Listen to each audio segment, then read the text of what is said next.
Hey everyone, welcome back. ये कहानी south Korea में हुए एक सच्चे इंसिडेंट पे बेस्ड है जिसने पूरे देश को शॉक में डाल दिया। एंड उसी कहानी पर बाद में ये फिल्म बनाई गई जो सच में हैरान करने वाली है।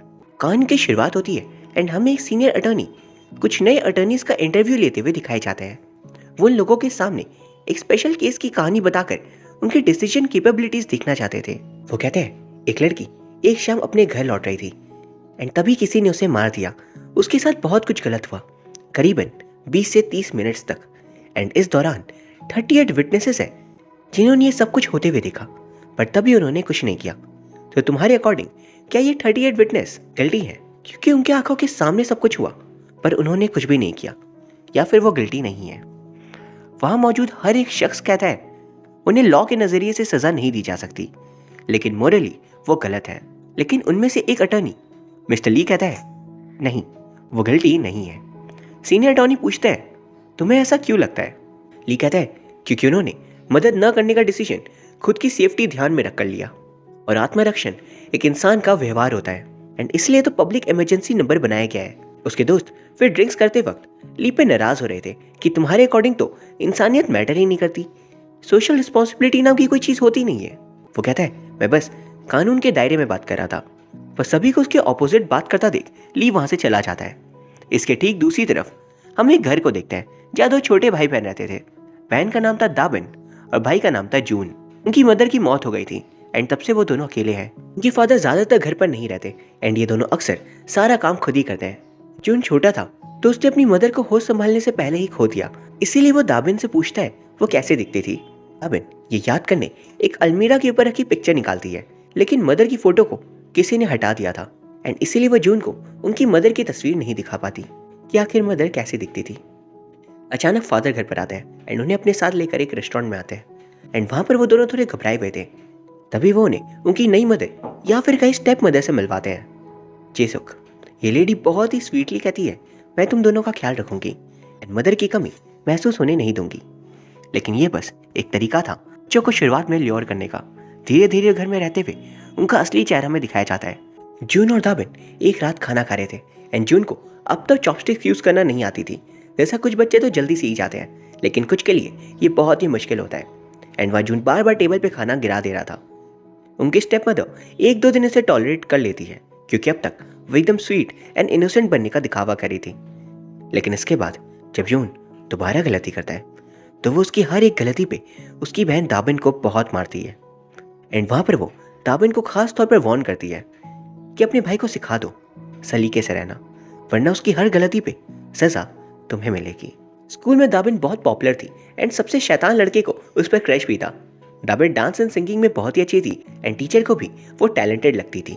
बट घर पर इतना सब देखने के बाद वो अब अंदर ही अंदर सहम कर रहने लगती है। वहीं वह मिस्टर ली को दिखाया जाता है। उनके पेरेंट्स की बचपन में ही मौत हो गई थी एंड तब से उनकी सिस्टर ने उन्हें पढ़ाया लिखाया और बड़ा किया है। वह पढ़ने में बहुत ही अच्छे थे, लेकिन उन्हें अच्छी जॉब नहीं लगती। अब पहले तो सिस्टर की शादी नहीं हुई थी, लेकिन अब शादी के बाद उनकी खुद की एक फैमिली है एंड तब भी ली वहीं रहता है क्योंकि बिना पैसे वो जाएगा भी कहाँ। आज घर पे उसकी बहन कहती है बिना जॉब लिए वापस मत आना। अब इतनी बेइज्जती सुन ली जाता है चाइल्ड वेलफेयर डिपार्टमेंट, ताकि अटर्नी की नौकरी कोई फर्म में मिले या ना मिले, यहाँ तो काम मिल ही जाएगा क्योंकि यहाँ पर अक्सर लोग काम को छोड़ देते हैं तो पोजीशन खाली रहती है। आज ली का पहला दिन था ऑफिस में एंड तभी वहाँ दाबिन आती है। वो घर पे अपनी मदर की हरकतों और नेचर से परेशान हो चुकी थी। उसे कोई और जगह मदद के लिए नहीं दिखती तो वो यहाँ पर आई थी मदद मांगने। चाइल्ड वेलफेयर वाले इस केस को एकदम लाइटली लेते हैं क्योंकि उन्हें लगता है अक्सर बच्चे अपनी स्टेप मदर से घुल मिल नहीं पाते एंड इसीलिए वो उनके खिलाफ कंप्लेंट करने आते हैं। वहाँ कोई दाबिन की बातों पर ट्रस्ट नहीं करता सिवाय मिस्टर ली के, जिसे थोड़ा बहुत तो सही उस पर यकीन था। एंड एक छोटी बच्ची के लिए ये बहुत कुछ था कि किसी को उसकी बातों पर विश्वास है। पर जब वो लोग बस एडवाइस देकर जीसुक को छोड़ देते हैं तब जीसुक अपना असली चेहरा उसे दिखाती है। उन चाइल्ड वेलफेयर वाले लोगों के जाते ही वो दाबिन को बुरी तरह मारती है, ये कहते हुए तुम्हारी हिम्मत कैसे हुई मेरे खिलाफ कंप्लेंट करने की। ये सीन बहुत ही हार्ड हिटिंग था क्योंकि अक्सर कहा जाता है अगर आपके साथ गलत हो रहा हो तो आवाज़ उठाएं, लोगों को पता चलने दें कि आपके साथ क्या हुआ ताकि कोई आपकी मदद कर सके। लेकिन क्या हो जब आवाज़ उठाने वाला एक बच्चा हो, उसकी बात कौन सुनेगा? वहाँ काम करती हुई ली के एक कलीग नौकरी छोड़कर दूसरी जगह शिफ्ट हो रही थी क्योंकि वो एक ऐसी जगह काम करना नहीं चाहती क्या उसकी मेंटल पीस छिन जाए, क्योंकि चाइल्ड वेलफेयर डिपार्टमेंट के पास प्रैक्टिसिंग पावर्स बिल्कुल नहीं है। मैक्सिमम वो लोग जस्ट एडवाइस दे सकते हैं पेरेंट्स को, इसे मानना भी ज़रूरी नहीं है। दूसरी तरफ जून दाबिन से कहता है, मुझे सच में देखना है हमारी मदर कैसे दिखती थी। दाबिन उसे फोटो दिखाती है जिसमें मदर का हिस्सा कट किया हुआ था। वो कहता है, क्यों ना मिस्टर ली की हेल्प ले, वो तो बहुत अच्छे है ना, आपने बताया था। वो दोनों उसके ऑफिस जाते हैं एंड ली को वो सब कुछ बताते हैं क्योंकि मदर की मौत हो गई है एंड यहाँ वो अपनी स्टेप मदर के साथ रहते हैं। उन्हें बस अपनी मदर की असली तस्वीर देखनी है। लेकिन मिस्टर ली कहते हैं, हम ऑफिसर्स नहीं हैं कि हम किसी से जाकर पूछताछ करें, ना ही हम स्टेप मदर को कुछ कह सकते हैं। वो बच्चे इस बात पे उससे पूछते हैं, तब आप काम क्या करते हो और आप हो कौन? ली कहता है, मैं। वो सोच में पड़ गया था एंड इसके बाद वो कहता है, मैं एक अच्छा इंसान हूँ जो अच्छे काम करना चाहता है, बस। फिर बाद में ली को उनके साथ जाना पड़ता है। उन बच्चों के लिए इस अंधेरी भरी दुनिया में बस वही एक मशाल की रोशनी की तरह थे। वो उसका साथ कैसे ही छोड़ते। अब से हर दूसरे दिन वो उसके ऑफिस आने लगता है। ली को ना चाहते हुए भी उनके साथ वक्त बिताना पड़ रहा था। वो लोग उसे अपनी मदर वाली फोटो दिखाते हैं एंड अपने साथ मार्केट पर ढूंढने ले जाते हैं। ली कहता है, ये मार्केट बहुत ही बड़ा है एंड यहाँ पर तुम्हारी मदर की फ्रेंड्स को ढूंढना बहुत ज़्यादा मुश्किल है। वो फिर उन लोगों को खाना खिलाने में ले जाते हैं। जजून बहुत ज़्यादा खुश होता है एंड दाबिन भी। लेकिन फिर इन सब के बाद एक दिन मिस्टर ली को एक ऑफर मिलता है सोल आने का, पर उस दिन भी वो दोनों बच्चे आ गए थे। तो किसी तरह जल्दी उन्हें घुमाकर वो कहता है, अब तुम लोग घर जाओ, मैं सोल से आकर तुमसे मिलूंगा। जून नहीं जा रहा था तो ली कहता है, ये गोरिल्ला सॉफ्ट है तुम्हें पसंद है ना, तुम ये ले जाओ। तब वो मान जाता है एंड जाते हुए वो दाबिन को कुछ पैसे और अपना कार्ड देकर कहता है, मैं आऊँगा, तब हम तीनों साथ में बर्गर्स खाने चलेंगे एंड अगर तुम्हें कोई भी ज़रूरत हो तो तुम इसमें कॉल कर सकती हो। उन दोनों ही बच्चों को मिस्टर ली बहुत पसंद थे, क्योंकि न सिर्फ उन्होंने उन्हें खाने के लिए अच्छा खाना दिया बल्कि उनकी बातें समझी एंड उनसे रिलेट की, क्योंकि मिस्टर ली के भी पेरेंट्स इस दुनिया में नहीं थे। इसके बाद हम देखते हैं सोल पहुंचकर मिस्टर ली एक बड़े लॉ फर्म के ओनर से मिलते हैं जो खुद भी एक बड़े अटर्नी थे एंड उन्हें ली का काम बहुत पसंद था, इसलिए वो उन्हें अच्छी सैलरी के साथ सोल में काम करने का मौका ऑफर करते हैं। ली की मानो दुनिया ही पलट जाती है। जो बहन उसे सुबह शाम सुनाती थी उसके भले के लिए सही, उसकी नज़र में ली खुद के पैरों पे खड़ा था एंड वो लोग सब उसे खुशी खुशी अलविदा करते हैं। वह रास्ते में उसे दाबिन और जून दिखते हैं रेस्टोरेंट के बाहर, लेकिन वो उनसे मिले बगैर ही चला जाता है। ये वो दोनों आपस में सोच रहे थे कि आखिर मिस्टर ली कब वापस आएंगे। काफ़ी दिन होने के बाद भी वो नहीं आते तो दाबिन कहती है, बड़े लोग ऐसे ही होते हैं, वो अपना वादा कभी पूरा नहीं करते। लेकिन जून को पता नहीं क्यों मिस्टर ली पर पूरा विश्वास था कि वो ज़रूर आएंगे। वहीं घर पर स्टेप मदर को मिस्टर ली का कार्ड मिलता है जो उन्होंने ही इन बच्चों को दिया था ताकि ज़रूरत पड़ने पर वो कॉल कर सके। ये देख स्टेप मदर को लगता है दोबारा बच्चे उनके अगेंस्ट केस करने वाले हैं, इसलिए वो उन्हें बहुत मारती है एंड वॉशरूम में बंद कर देती है एंड बाद में उनके फादर घर आते हैं जिनके खुद के अंदर भी कोई इमोशन नहीं थी। अगले दिन स्कूल में हम देखते हैं क्लास के बीच अचानक दाबिन अनकॉन्शियस हो जाती है क्योंकि उसके ईयर से खून निकल रहा था। कल वाली मार को एक छोटी बच्ची कहाँ से ही सह पाती। वो एकदम बीमार हो जाती है एंड हॉस्पिटल में उसे एडमिट करवाया जाता है जहाँ किसी से भी वो बात नहीं करी थी, वो बस मिस्टर ली से बात करना चाहती थी। क्लास टीचर मिस्टर ली को कॉल करती है एंड इनिशियली वो सोल से यहाँ आने के लिए मना करे थे, लेकिन दाबिन की यह हालत सुन वो कैसे ही खुद को रोक पाते। वो तुरंत आ जाते हैं जब दाबिन उन्हें देख एकदम खुश हो जाती है, लेकिन उसकी खुशी ज़्यादा देर तक टिकती नहीं। जब मिस्टर ली कहते हैं, मैं सोल हमेशा के लिए शिफ्ट हो रहा हूँ, पर मैं तुम्हारी मदद ज़रूर करूँगा। मैंने टीचर से बात की है, वो भी जानती है तुम्हारे साथ गलत हो रहा है, लेकिन वह दाबिन उनसे भी बात करना बंद कर देती है, शायद इसलिए क्योंकि मिस्टर ली ने भी उन्हें बस होप दिया, जबकि असलियत में उन्हें तो प्यार चाहिए था। किसी ऐसे इंसान की परवाह चाहिए थी उन्हें जो इन बच्चों के लिए फिक्र करे। लेकिन ऐसा कौन ही करता। जब आपके पेरेंट्स से आपके साथ ना हो तो बहुत कम बार होता है कि बाहर से कोई आपकी मदद के लिए आए। लेकिन एक बार मिस्टर ली ने भी उन बच्चों से कहा था कि वो अच्छा काम करना चाहते हैं एंड उन बच्चों को भी वो बहुत अच्छे लगते थे, इसीलिए वो जाते हैं चाइल्ड वेलफेयर डिपार्टमेंट उनके पुराने सीनियर से बात करने। लेकिन वो लोग बच्चों की मदद करना नहीं चाहते थे क्योंकि बच्चों की कई बातों को कोर्ट भी एक सबूत की तरह नहीं देखती एंड ऐसे में वो ऑफिसर्स की भी मदद नहीं ले सकते। तो खुद ली जिसे उससे बात करने जाते हैं, लेकिन वो कहती है, क्या आप अपनी पहुंच से ज़्यादा काम नहीं कर रहे हो? आप मुझे पेरेंटिंग सिखाना चाहते हैं क्या?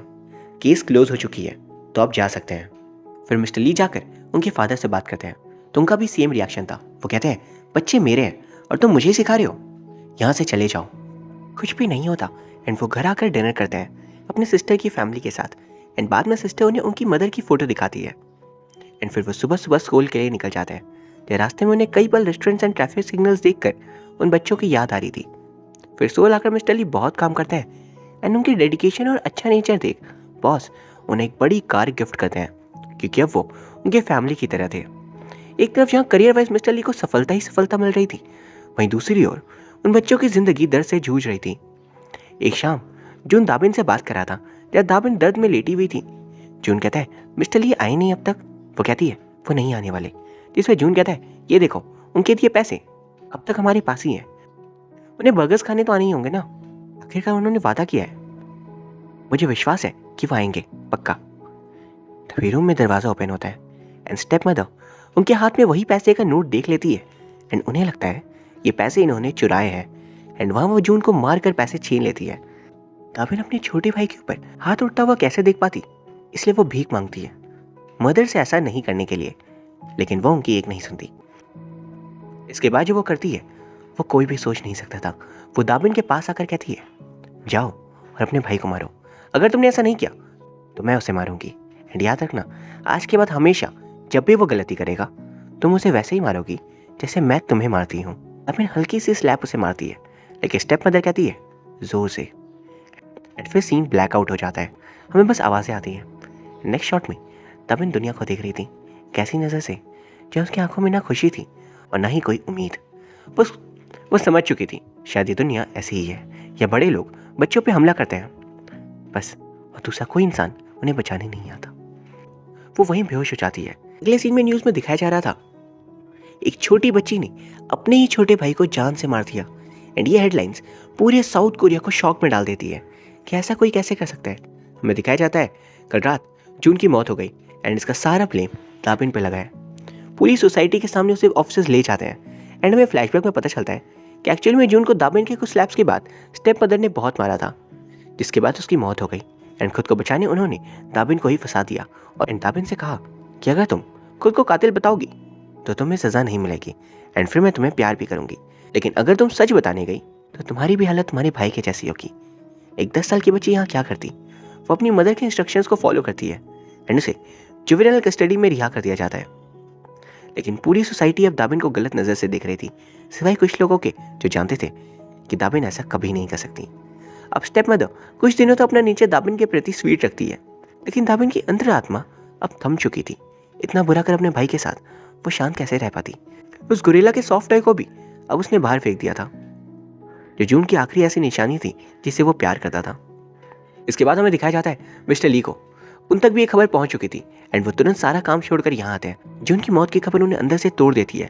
वो ऑफिसर से लेकर चाइल्ड वेलफेयर डिपार्टमेंट, स्कूल, हर जगह जाते हैं इस उम्मीद में कि कहीं तो उन्हें कुछ पता चले एंड वो उन बच्चों की मदद कर सके। लेकिन ये लोग तो छोड़ो साथ भी नहीं देते, पर अब दाबिन तक उनसे नफरत करती थी क्योंकि उन्होंने अपना वादा पूरा नहीं किया एंड उनके दिए उस पैसे के कारण ही शायद आज जून की मौत हुई। मिस्टर ली सोल वापस आकर अपने बॉस से रिक्वेस्ट करते हैं दाबिन का केस लड़ने के लिए, क्योंकि वो बेकसूर है एंड असली कल्प्रिट उनकी स्टेप मदर है। पर बॉस कहते हैं, तुम्हें लगता है कोर्ट एक माइनर के स्टेटमेंट का यकीन करेगी? इस केस को जीतना मुमकिन नहीं है, इसलिए बाकी केसेस पर ध्यान दो, वो ज़्यादा ज़रूरी है। मिस्टर ली कहते हैं, ज़्यादा ज़रूरी वो है एंड यहाँ बच्ची जिंदा मरी है, वो आपके लिए ज़रूरी नहीं है। सॉरी बॉस, बट अब मैं यहाँ काम नहीं कर सकता। थैंक यू सो मच मुझे रियलाइज़ करवाने के लिए कि मेरे लिए क्या सच में ज़रूरी है। एंड वो तुरंत होम टाउन के लिए निकल जाता है एंड सबसे पहले वो मदद के लिए अपने उन्हीं दोस्तों के पास जाता है जिनसे शुरुआत में वो लड़ रहा था कि सोशल रिस्पॉन्सिबिलिटी नाम की कोई चीज़ नहीं होती, पर अब उसे खुद ये रियलाइज़ हो रहा है। एंड यहाँ पता है हम एक परफेक्ट कैरेक्टर डेवलपमेंट देख पाते हैं मिस्टर ली के कैरेक्टर का। शुरुआत में वो एक सक्सेस हंग्री सेल्फिश अटर्नी थे जिन्हें सिर्फ जॉब से मतलब थी और खुद की ज़िंदगी से। उनके अंदर दुनिया के लिए कंपैशन तक नहीं था, लेकिन अब वो बदल चुके थे। वो उन्हीं दोस्तों के पास वापस लौटते हैं, चारों मिलकर इस केस के लिए सबूत इकट्ठा करते हैं ताकि स्टेप मदर के पास से दाबिन को वो बचा सके, क्योंकि वो लेडी का कोई भरोसा नहीं कि वो इसके बाद दाबिन के साथ क्या करेगी। वो लोग ऑलमोस्ट सारे सबूत इकट्ठा कर लेते हैं, पर एक कमी थी कि वो दाबिन के हॉस्पिटल रिकॉर्ड्स नहीं निकाल सकते एंड जो था उसे वो सबमिट कर देते हैं, जहाँ डॉक्टर भी जून की ऑटोप्सी रिपोर्ट देख बता रहे थे कि उसे जैसे चोट आए हैं वो चोट एक 10 साल की लड़की नहीं पहुंचा सकती। ऑफिसर को चार्जेस लगाने पड़ते हैं एंड कोर्ट की तरफ से जिससे को नोटिस आता है वो घर में एंटर कर दाबिन को बहुत मारती है कि उसने पीठ पीछे ऐसा करने की कोशिश कैसे की। वो डर कर कहती है, मैंने कुछ भी नहीं किया मॉम, जिस पे वो कहती है, कोई बात नहीं, मेरे पास एक प्लान है। वहीं दूसरी तरफ देखते हैं मिस्टर ली अपनी कलीग से कहते हैं, अब हमें कोर्ट में केस जीतना है, जिस पे कलीग कहती है, क्या दाबिन सबके सामने सच कह पाएगी? वो कहते हैं, मेरे पास एक प्लान है। इसके बाद हम देखते हैं ली दाबिन का स्कूल फ्रेंड जो था उसके साथ सॉकर खेलते हैं जिसके बहाने वो उसे हेल्प के लिए कन्विंस कर लेते हैं। उसे वो कहते हैं डोर पर हर दिन एक पार्सल रखने जब स्टेप मदर घर पर ना हो। वैसे ही करा था, लेकिन एक भी दिन दाबिन रिप्लाई नहीं देती। इसके बाद एक दिन वो सामने से उसे ऐसा करते हुए देख लेती है, तो वो सारे पार्सल्स को एक साथ ओपन करती है, जिसपे कुछ टॉयज के साथ एक लेटर था। उस लेटर में मिस्टर ली ने लिखा था, दाबिन याद है तुमने कहा था तुम मुझ पर इसलिए विश्वास करती हो क्योंकि मैं एक अच्छा इंसान हूँ, लेकिन सच कहूँ तुम एक अच्छा इंसान नहीं हो। मैं जून को नहीं बचा पाया, लेकिन मैं नहीं चाहता ये सेम चीज़ तुम्हारे साथ हो। मैं नहीं चाहता तुम्हारे भाई का कातिल खुलेआम घूमे, इसलिए प्लीज़ मेरी मदद करो। तभी वह स्टेप मदर आकर सब कुछ देख लेती है एंड दाबिन को बहुत मारती है। उनकी आवाज़ बाहर से वो बच्चा सुनकर मिस्टर ली को कॉल लगाता है एंड वो भागते हुए अंदर आते हैं। दरवाजे को हैमर से तोड़कर वो इंटर करते हैं। दाबिन अब तक बेहोश हो चुकी थी, तो वो उसे अपनी पीठ पे उठा हॉस्पिटल लेकर जा रहे थे। इसके कुछ पल बाद दाबिन होश में आ गई थी एंड उसे लेकर मिस्टर ली अपनी बहन के घर आ जाते हैं। जब रात को दाबिन के फादर आकर बाहर बहुत शोर कर रहे थे कि मेरी बेटी को वापस करो वरना मैं ऑफिसर्स को बुला दूंगा। वो कहते हैं बिल्कुल बुलाते हैं फिर। लेकिन पता है ना यहाँ गलती किसकी है, किसने अपनी बेटी के साथ गलत होने दिया। वो चुप रह जाते हैं एंड बारी आती है केस की। पहले दिन तो जीसू खुद को विक्टिम दिखाने की कोशिश करती है कि उसने तो उल्टा अपना बेटा खोया है एंड एज अ पेरेंट वो बस गुस्सा करती थी ताकि उसके बच्चे अच्छे बने। उसने कभी उन्हें मारा तक नहीं। पहले दिन ज़्यादा कुछ नहीं होता क्योंकि अब तक दाबिन खुद यहाँ पर प्रेजेंट नहीं थी, इसलिए उनकी साइड से अटर्नी कहती है अगर हमें केस जीतना है तो दाबिन को कोर्ट में आना ही होगा क्योंकि अपोजिशन का लॉयर बहुत ही ज़्यादा स्ट्रांग है। ये टेंशन में थे एंड तभी उनका नेफ्यू उनसे कहता है अंकल आपने मेरा गोरिल्ला सॉफ्ट टॉय देखा है क्या? उसमें कैमरा था तो मुझे रिकॉर्डिंग लेनी थी। मिस्टर ली हैरान थे, क्या कहा तुमने? वो तुरंत अपनी बहन से इस बारे में पूछता है तो उनकी बहन बताती है कि उस सॉफ्ट टॉय की नाक को दबाने से कैमरा ऑन हो जाता है। वो तुरंत उस जगह जाते हैं जहाँ ट्रैश को रिसाइकल एंड डंपिंग के लिए भेजा जाता है। वहाँ पहुंचकर हर तरफ वो उसे ढूंढने लगते हैं। पूरी शाम वो लगा देते हैं लेकिन उन्हें वो सॉफ्ट टॉय कहीं नहीं मिलता। उनके हाथ सिर्फ निराशा थी। अब वो लोग अगली हियरिंग में दाबिन को लेकर आते हैं लेकिन वो कुछ नहीं बोल पाती। जज ये देख समझती है एंड कुछ समय के लिए ब्रेक लेती है ताकि दाबिन खुद को रेडी कर सके। लेकिन अगर इसके बाद भी वो कुछ नहीं कही तो उसे कोर्ट से जाना होगा। बाहर मिस्टर ली से मिलने वही लड़का आता है, दाबिन का दोस्त, एंड उसके हाथ में वही गोरिल्ला सॉफ्ट टॉय था। सिग्निफाइंग इसने ट्रैश ट्रक में जाने से पहले ही उस सॉफ्ट टॉय को ले लिया था। एंड इसके बाद जब दोबारा सेशन स्टार्ट होता है तो मिस्टर ली कहते हैं मैं खुद दाबिन से बात करना चाहता हूँ। सामने वाला लॉयर ऑब्जेक्ट करता है लेकिन यहाँ जज अलाउ करती है एंड वहाँ पर दाबिन सारी बातें एक एक कर मिस्टर ली के सामने कह देती है। मिस्टर ली पूछता है सच बता दो तुमने जून को नहीं मारा? वो कहती है मैं कैसे बताऊँ ऐसा सच, क्योंकि मैंने उसे मारा था। सभी ये सुन शॉक रह जाते हैं कि दाबिन ने उसे मारा है, पर तभी वो कहती है मदर के कहने पर मैंने उसे मारा था एंड बाद में मदर ने उसे बहुत ज़्यादा मारा जिसे वो झेल नहीं पाया एंड अंत में हमारी रियल मदर को याद करते हुए उसकी मौत हो गई। सामने वाला लॉयर ऑब्जेक्ट करता है कि ये बात कोई कॉन्क्रीट एविडेंस नहीं है, लेकिन तभी मिस्टर ली की टीम कहती है ये सॉफ्ट टॉय के अंदर एक कैमरा है एंड हम देख पाते हैं इस कैमरे से सब कुछ रिकॉर्ड हो चुका था। पूरी ज्यूरी, जजेस, लॉयर्स, सारे बैठे लोग की आत्मा हिल जाती है जब जूसुक अपने ही छोटे से बेटे को इतनी बुरी तरह मारती है। जज ये देख उन दोनों को सजा सुनाते हैं एंड इस सीन के बाद दाबिन को मिस्टर ली उसकी मदर की फोटो लाकर देते हैं एंड वो दोनों उसी ब्रिज पे खड़े होकर कागज का प्लेन उड़ाते हैं जहाँ से वो जून के साथ आती थी। और मिस्टर ली कहते हैं जून जहाँ भी होगा बहुत खुश होगा, वो शायद अपनी मदर को देख भी चुका हो हेवन में। दाबिन कहती है आपने सही कहा। और यहाँ ये कहानी खत्म हो जाती है। इस फिल्म के खत्म होते ही हमें कुछ बात पर गौर करवाया जाता है। साउथ कोरिया में साल 2001 में करीबन 4000 बच्चों के साथ ऐसा होता था। ये नंबर बढ़कर साल 2017 में 34,000 हो गया एंड हर 5 में से 4 केसेस में दोषी पेरेंट्स ही पाए जाते हैं। एक जैसे इस केस में जो उसकी स्टेप मदर थी वो एक्चुअली में एक साइकोपैथ की तरह थी। उनका खुद का बचपन भी जरूर इसी कदर ट्रॉमेटाइज रहा होगा, इसलिए वो दूसरों के दर्द को बिल्कुल नहीं समझ सकती थी। ये कहानी सच में एज एन ऑडियंस हमें बहुत ज़्यादा हिट करती है एंड हम इसे फील कर पाते हैं क्योंकि जो कुछ भी उन बच्चों के साथ हुआ उसमें उनका क्या दोष था, वो तो बस इस दुनिया में थे। मैं उम्मीद करता हूँ आपको ये कहानी पसंद आई होगी। अगर हाँ देन प्लीज़ इस वीडियो को लाइक कर दीजिए एंड चैनल को सब्सक्राइब भी। Thank you very much for watching. See you soon.